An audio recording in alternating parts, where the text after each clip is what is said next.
nikhat jahas kunglin ta khatin hoilegu aha jin tui pi chunga tu sit na anatu tan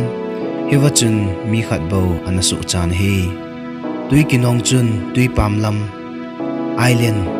tui kulmun chun ama chu asep do tan hi ama jong thom hau te in hin hu amangin abei don phat in pathin koma pakai e hu do ding mi nei sol pi in tin ataw tan hi phat achi jingin koimala agi thu pi ding ongdi poi jahas kung sila akon chun thingbong thingbai ho achom khomin bu niau cha akisa tan hi ataw na pathinin asan pi lo in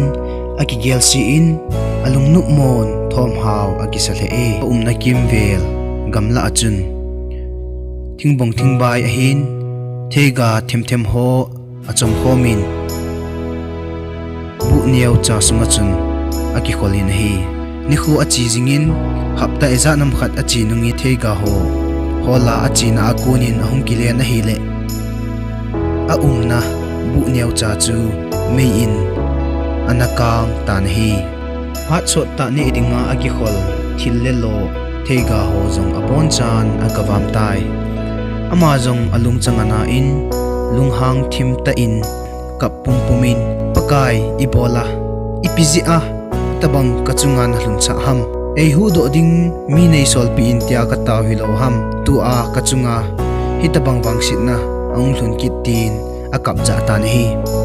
aka namun achun ama jong alal be se jin ana imoden tan ajing jing ka in jahas kung lin ta khat gala kunin agin chun ama asukang tan manjong ave na hile ama umna hinzon kungchu amotan hichipet ta chun ata san theipo ne hi kungchunga ato zawin hu do apang lam kaipa ko machun thudo anein iti ke ma hichilai muna ko he the ham tin adong tan hile ke hon gala ko na mei khu kamuji uwa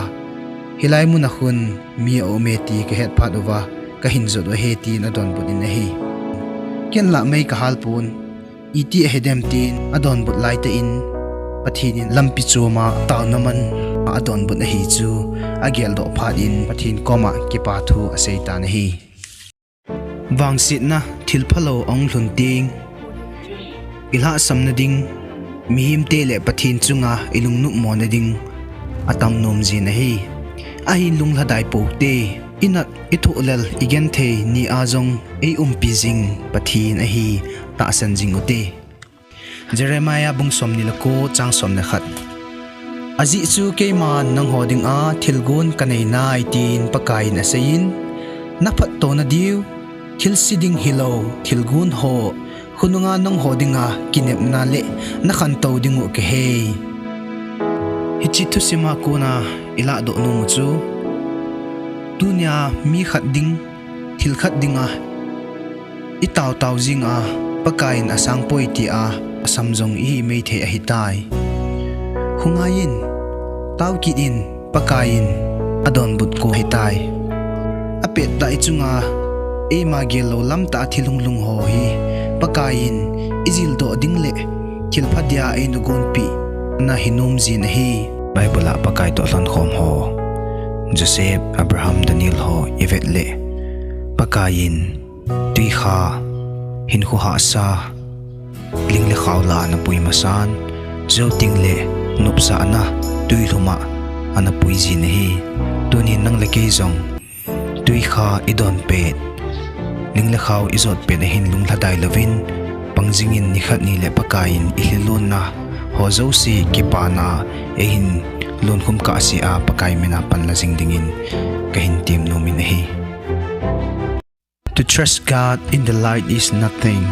but trust Him in the dark, that is faith. Tin C.H. Spurgeonin ang say na hi.